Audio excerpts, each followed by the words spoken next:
This week in a conversation, I have the privilege to welcome back into the conversation my old friend, impeccable author, Anne Merino.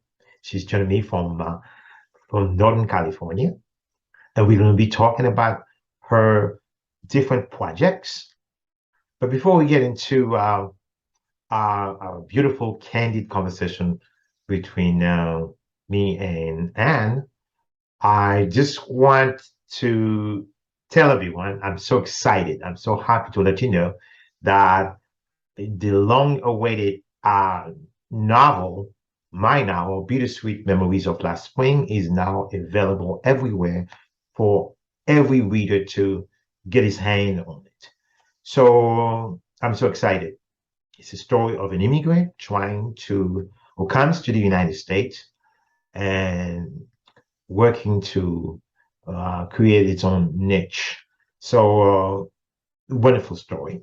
At least that's what the people who have written it, who have read it already, who have already read it, uh, are telling me. So, yeah, you can find it everywhere. Of course, the most popular venue to find it is on Amazon. Yeah. So, get it and let me know. And of course, as I always do, it's important to support this channel. And the best way to do so is to subscribe to it. And if you subscribe to the conversation, don't forget to click the notification bell so that way every time a video is posted, it'll go directly into your portable. So let's get started. Again, my name is Ardain Isma, and I'm thrilled this evening to have back again in the conversation my good friend Anne Merino. She's the author Everybody.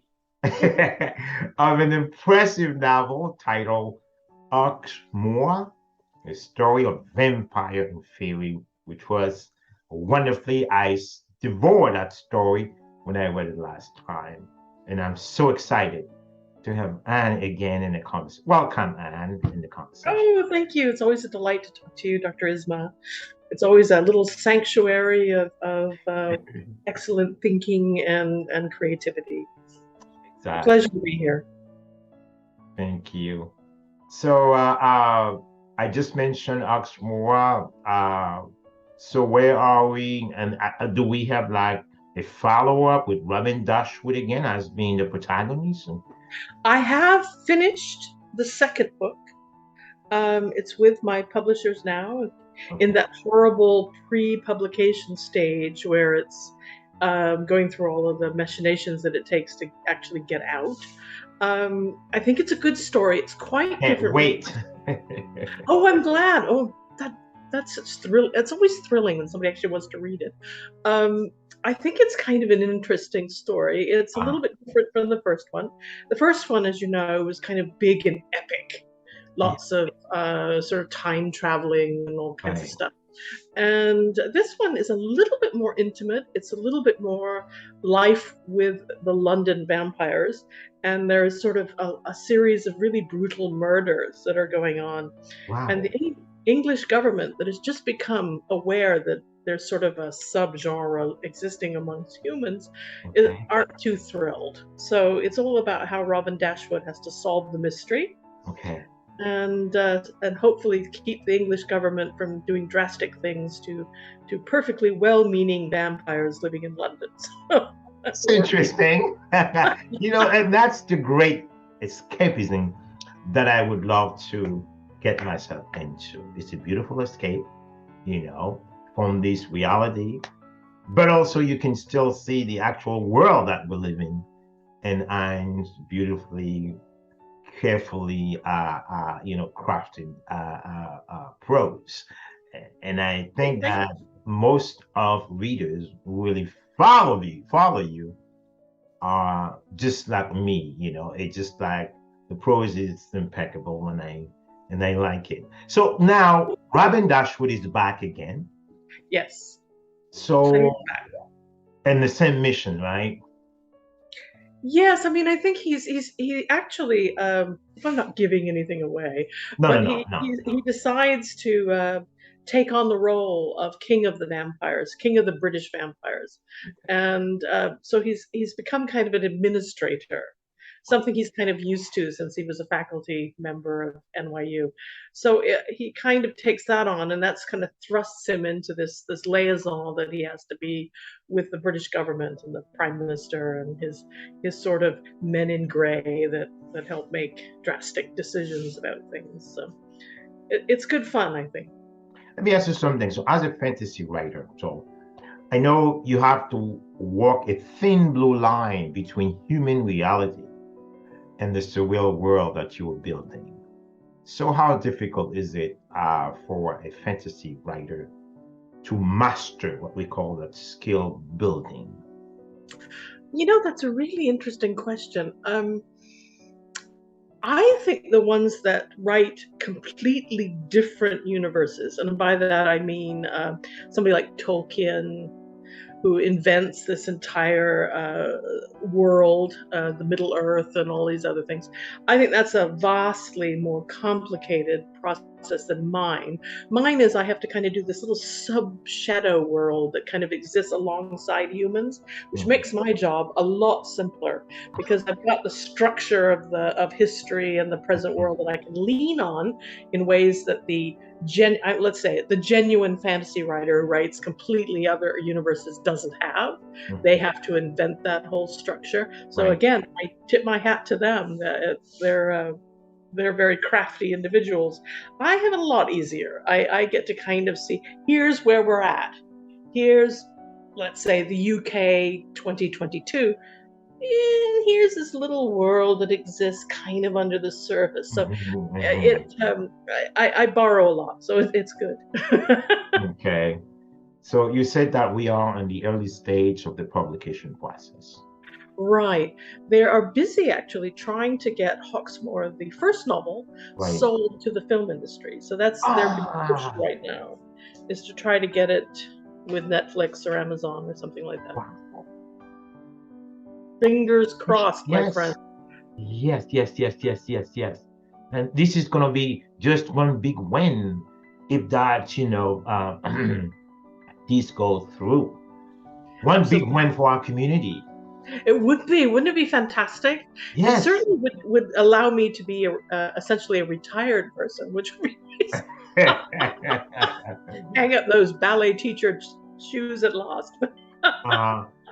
And you know that Gabriel Constant, he wrote The Last Conception, which was picked up by Present Picture out of LA. How wonderful. Yeah. So you know what? If you can do that, you will be back in the conversation for us to do 1 hour talking about this. If that happen. Well, then I have to get it done. It's just absolutely has to get done. That would be too much fun. But yeah, no, I sit every day with my fingers crossed, hoping that some person somewhere in Los Angeles will say, yeah, let's do this. And it's a dual process. While they're doing that with Hawksmoor, and then they also working simultaneously to get the second book. Right, to kind of keep the momentum going of the story. And then I'm taking a little bit of a break from the Hawksmoor universe, writing something completely different at the moment, so that I can kind of let my brain cool down from the vampire stuff. So that's been fun. So are we switching now to the mystery that we talked about? Yes, let's do that because that'd be fun. I'm writing a sort of a traditional kind of country house, stormy night mystery. Sounds very cliche. Perhaps it is.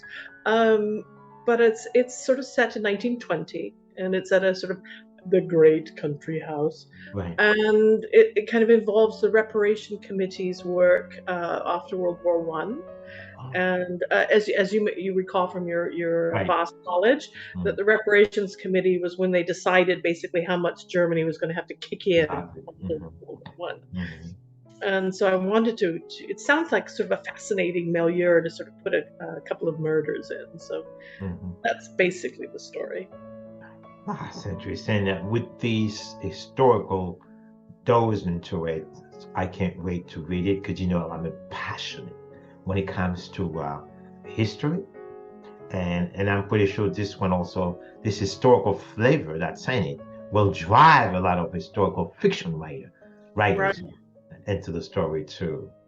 Now, Yeah, and let me ask you this specific question now. Is there a big difference between mystery and investigative novel? I think there probably is. I'm no real expert, I'm just a reader who loves to write, but um, I think the sort of traditional Agatha Christie mystery, Hmm. the locked door mystery, which mine is not. It's definitely a mystery, but really a suspense story. So Hmm. it's kind of a little more of a thriller in a way. But the traditional locked door mystery, I think, Hmm. is a little bit different from a procedural novel, where a Oh, detective okay. policeman goes around and asks lots of questions. And those are Oh, great too, but I think they're a bit different from the sort of traditional, oh, how did the door get unlocked? And okay. how did somebody hit him on the head with a German Shepherd or something? Okay. But you know what? In a mystery story, do you have to have two protagonists or just one? Or it depends of the story itself. I think mysteries are pretty open, actually. I think you can kind of write them in a variety of different ways. Okay. Certainly, you have something like Sherlock and Watson, Mm. where Sherlock Holmes was the main guy and then Watson kind of backed him up. I do think having a secondary sort of sidekick character kind of helps Okay. a little bit, just to kind of take the heat off the main guy, maybe Okay. give it kind of a lens, if you like. But I think the door is wide open for however you want to set them. Now there may be mystery writers out there far more talented than I am that'll say, no, no, no, you've got it all wrong. Here's what really happens.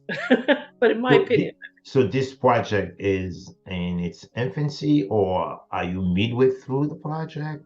I'm about one quarter through. I'm just approaching the middle section. Okay. Fact, this evening, once Okay. we're through here, I'm actually going to write a good murder scene. I'm right up to a secondary murder.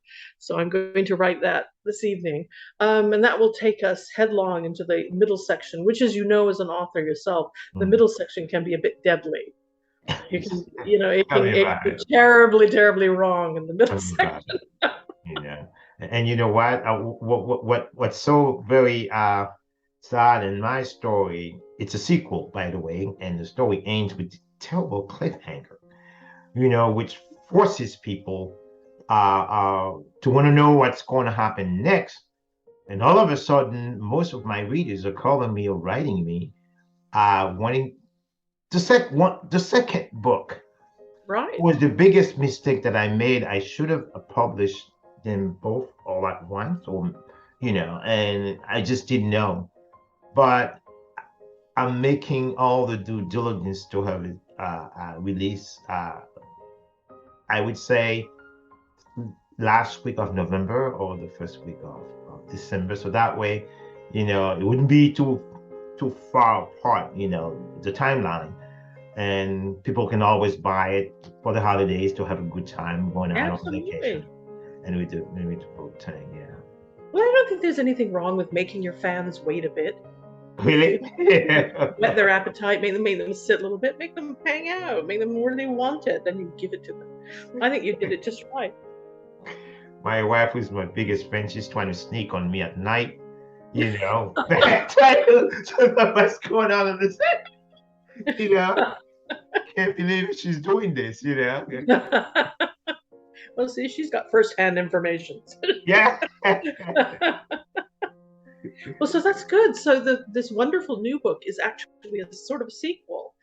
So we can all go and buy the first one and then Yeah. read the second one as well. Oh, that's exciting news. I'll Yeah. have to go back to Amazon and make a new purchase. Yeah. Not too long now. You won't wait too long for it to enjoy the second one. But Anne, let me ask you something now.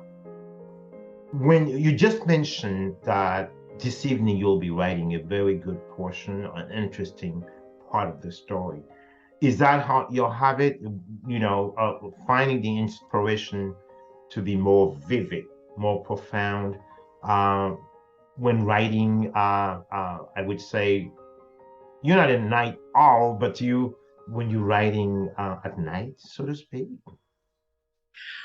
It's interesting. I've learned to be a writer whenever I can get a spare moment. Okay. Sometimes that's the night, sometimes it's first thing in the morning. Um, when I was unburdened with Okay. children, things like that, I would tended to be a night owl, tended to write at night, Okay. because I find it quiet and I kind of enjoy being up. When I had children who Mm. were running around doing what children do, I suddenly found myself needing to write whenever I could, whenever they fell over and were lying on the floor sleeping. Just like, oh my gosh, grab your notebook, and do something.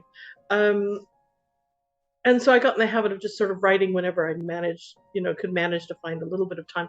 At night, I had kind of returned to the night owl kind of thing. Hmm. Uh, Again, because I teach ballet all day.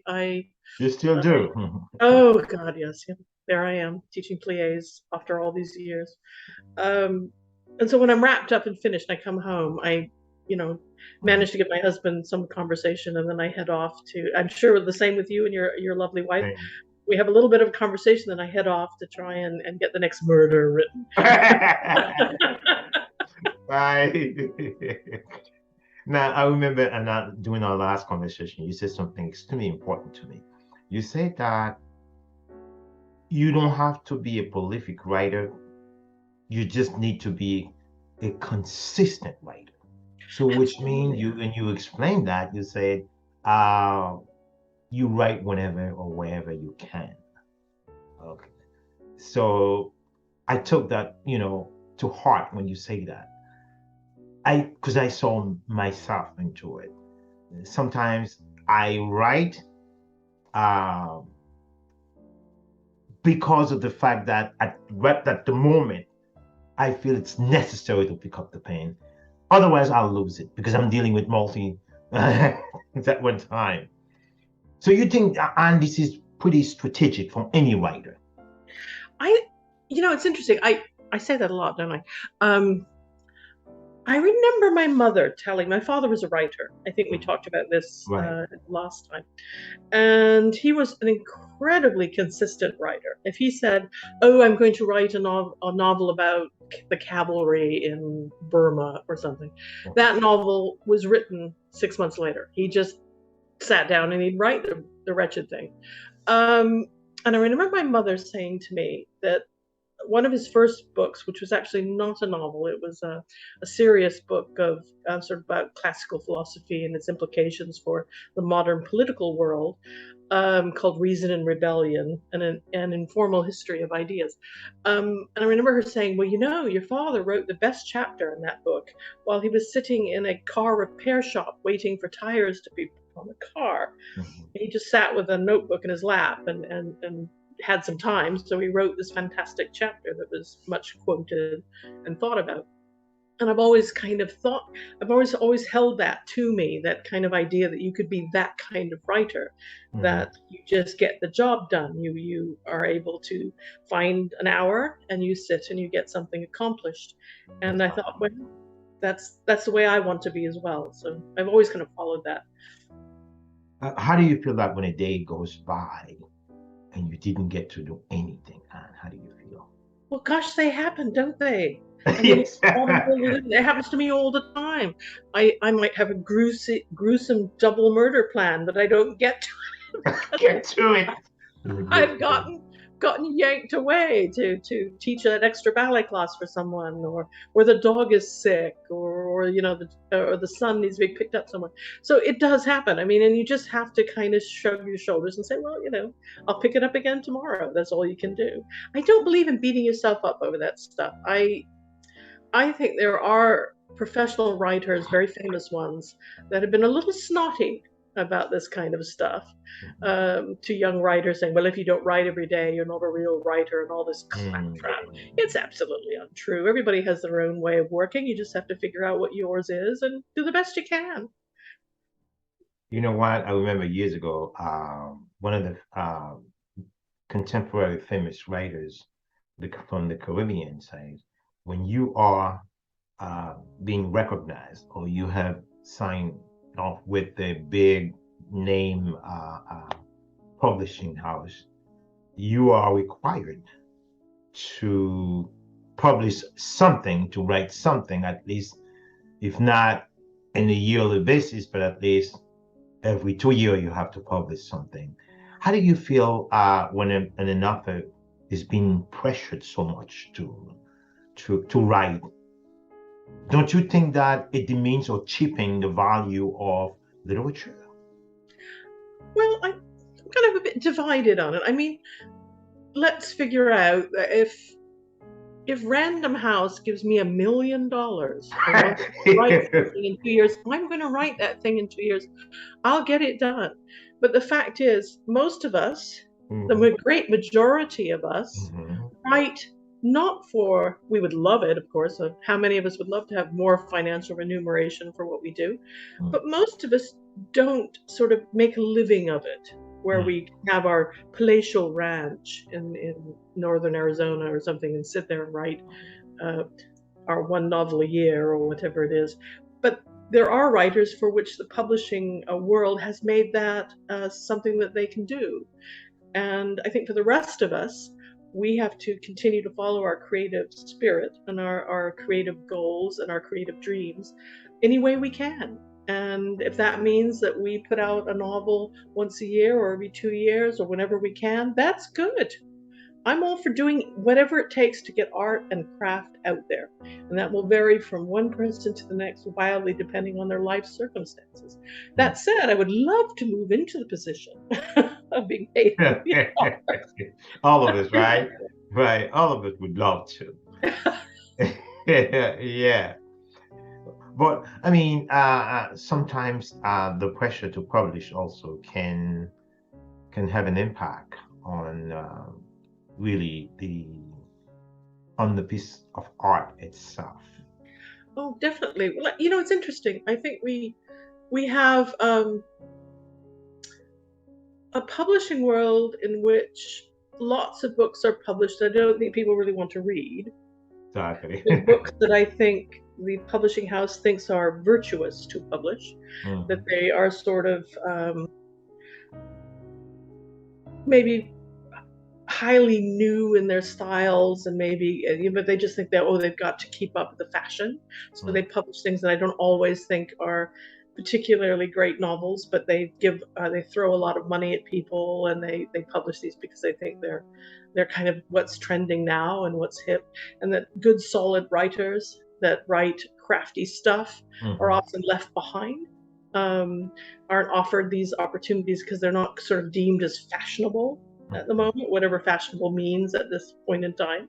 That's true. And I think that that's the position that a lot of us find ourselves in. And I think we just have to write what we want to write, and we have to write what we like. And I think you have to like what you write. And I encourage young writers all the time to just follow their own instincts. Right. If the main thing is you've got to like it. You've got to think it's a great story. And if you think it's a great story, a lot of the time, that's enough. Now, what do you think? Let me ask you, let me get your intake on that, Anne. The book industry, we know, is a multi-billion-dollar industry. Now, because of the growing strength of independent publishing or indie publishing, big name also have to resort to doing pretty much, because I know I think Simon and Schuster and also HarperCollins, they have subdivisions of which operates in the same manner of independent publishers, is to go after these no-name writers, but still being able to make money off of them, but still not giving them, the opportunity to shine or to walk the big stage, so to speak. So, don't you think it's disingenuous when they're trying to do that? I do. I think there's a lot of the big publishers scooping up no-name writers. And by the way, big publishers, I am a no-name writer, so consider me one of those. But I think there's a lot of them that they scoop up these young writers, these writers, and they throw them at the wall. Mm-hmm. Literally. They don't really put any money into promoting it. They don't really Mm-hmm. they save all of that money for the, the really fancy Right. books that they're putting out. And they see what sticks. And Mm-hmm. there was a time when an editor would stay with a young writer. They Mm-hmm. would say, this first book's not going to sell well because you're, not as well known as you're going to be. But Mm-hmm. we're going to stay with you. And that second and third book, you're going to hit. And we're going to hang with you and see if that happens. They Mm-hmm. don't do that anymore. They just toss stuff at the wall. And if somehow, by the grace of God, you have so many Twitter followers or something, I don't know what the secret and algorithm is, you Mm-hmm. manage to hit, then they'll get behind you. Mm-hmm. But not before that. But they're willing to give it a shot sometimes. And I, Mm-hmm. and I don't know if that's better or worse for the young writer, to have that kind of thing happen. But sometimes it can work well because I remember uh, the second Black person to be um, to enter the Académie Française is a Haitian Quebecois writer by the name Danny Laferrière Wonderful. because of his, I would say, out of the norm novel title, How to Make Love with a Black Man Without Getting Tired. So Oh that my novel, gosh. yeah, yeah, Wow. yeah. The French title is Comment faire l'amour avec un air sans se fatiguer. And that novel shoot right up. And now I he's in bet. Academy Française. I mean, he wrote, subsequently multiple novels, but it was this one, you know. Oh my gosh. Well, that's a hell of a title. Oh my golly. I can see why it shot right up there. Oh my gosh. So I mean, sometimes it takes something out of nowhere to hit, So yeah, I guess I agree with you. I think it might be a good thing to give someone a chance. Absolutely. Well, I do think what we're seeing in the publishing world is a greater interest, thanks to independent publishers, independent writers. Thanks to them, I think we've moved the big guys towards publishing writers of color, uh, Mm-hmm.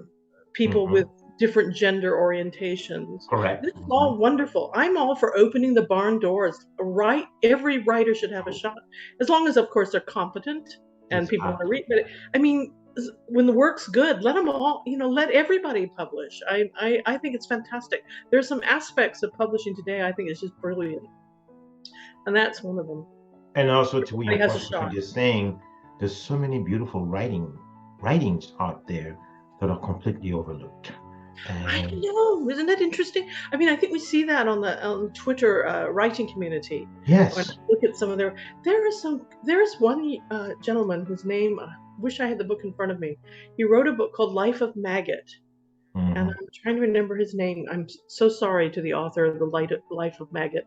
Mm-hmm. Um, it's a brilliant book. It's strange and poetical, and has so many levels, Mm-hmm. and it's so complex and yet so incredibly simple at the same time. Mm-hmm. It kind of harkens back to a medieval song cycle, Right. and it's gorgeous. Mm-hmm. But no, he's self-published. Mm-hmm. There was a time when if you published something this gorgeous, maybe the literary types would have taken more of a look at it. I don't know, but I'm glad it's out there. Yeah, I'm glad that he's able to self-publish so that people like me can pick it up and read it. exactly. Exactly. And that's why, he's not alone. Millions of writers across the world have been doing just that. Because now the chance that, I am learning Navajo. really? I am. I'm doing an online course in Navajo. Not because I ever think I'm going to be fluent at Navajo, because I will never be fluent at Navajo. But I love the challenge of it. I love the Navajo culture. I think it's gorgeous and beautiful. And I love Arizona anyway. Right. And so it's been a great joy to learn a little bit of Navajo. One of the things that takes all the pressure off, because I use it to relax, it's Mm-hmm. a stress reliever for me. Is part of what makes it such a stress reliever is the fact that I know I'll never be good at it, because no It one is that really hasn't good lived at in it. the culture will ever be good at it. So I can learn enough, but I don't have to I know that there are people who learn to speak French just absolutely fluently and Mm. speak it beautifully. I would not be one of those people, but there are other people that speak Russian perfectly or German or whatever. Right, or Chinese. Navajo, Mm. I will never speak it perfectly. No one from But let me ask no you one something, else will ever be able to do it. and when it comes to Navajo, is the writing, are do they use Latin alphabet to? No. I mean, there's a little bit of it. I think most of what we think of as written Navajo is really phonetic. They have some of their own spellings and some of their own accents, and like Spanish, there are a couple of reversed Right. letters kind of thing. But I don't think, generally speaking, that Navajo has been something that has ever really been written down. I No. think now, because people are kind of working with it more and stuff. And there'll be Navajo scholars out there that will probably argue with me. But I think the beauty of the Navajo code talkers in the World War II, Right, right, the right, fact that right. it was never written down, there wasn't any sort of handy No, no, dictionary and that no, kind of they stuff. never written down. So now they trying to, at least they working on making Navajo like a written language to start. Yes, a little more accessible to strange people like myself that would like to pick it up. Um, so it's been great fun. I mean, I've got one of those little online courses you do on your telephone, and I've been doing it for about 2 years now. So my Navajo's to speak Navajo, I'm sure my accent's terrible, but I can speak a little bit, have a small conversation. It gives So me how would you great say I'm pleasure. hungry in Navajo? I don't know. That was- I can say yate. I can say hello. That's yate, huh? Yate, Yate. yate. And hagone, which means see you later, which I like. Oh, so that means the way it sounds pretty phonetic, right? I would say Yes, it it is, I think. okay. So I mean, are there communities in Arizona where you would walk into where a majority of the people still communicate in Navajo? I do. I think if you went to northern Arizona and went to the Navajo Nation, Right. and because a lot of tourists go up there, and of course, go to that phenomenally beautiful part of the world and marvel both at the natural beauty and the beauty of the Mm, Navajo culture. And I think that, obviously the Navajo there tend to speak their language first. God bless them, I would too. mhm. Um, but it gives me great pleasure to be able to think that I could walk into a shop or something and say yate, just pay the respect, of saying I've tried to learn a little bit of your language and I So appreciate what I mean that you walk into a place and around you, people are speaking a language that you don't understand, and that language is Navajo. I absolutely think there are. Yeah, yeah, yeah. I think if you were up in northern Arizona, there'd be parts of the res and stuff you could go on if you went to a coffee shop or something, and everybody'd be speaking pretty much Navajo.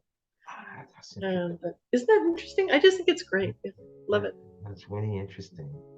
I'd love to be there. too. And maybe I could understand. Oh, he said something about the number 15. That's the extent of my knowledge. It's pretty limited. So, Anna, we've been talking for more than about a half an hour now. And every time you and I are talking, it's just like I wanted to last forever. Oh, Because me too. still, and now we're waiting for book two. Yay, book And two. that's probably the beginning of next year or I would think so. Yeah, it'll be next year for sure. It's still going through all the stuff. They want to, they like to do an audiobook, so that always takes forever. so. And last question, any advice that you really want to give someone who's written a book and still can't find the perfect publisher to help him get it out there? I'm I really am a big believer in self-publishing. Um, I love the idea that you can put out the book that you want to put out, that nobody gets their hands on it and tells you, no, it needs about 150 pages less or whatever. Um, Whether or not that's true, I still think you need to go with the book that you love and the one that you want to write. And Mhm, I think that if you have a book that you love, mhm, and through no fault of your own, mhm, I'm assuming, in mhm, parentheses, mhm, I'm assuming that well, it's well written, mhm, it's been proofed properly. It's in clean format. So that said, if you can't find somebody who's interested in taking it on in this incredibly difficult market, it's no fault of your own. Why not self-publish? Why not put your book out there? There are people that want to read great books, and they will find you, and they will find your book. I have been amazed with Hawksmoor, which came out of a very small publisher.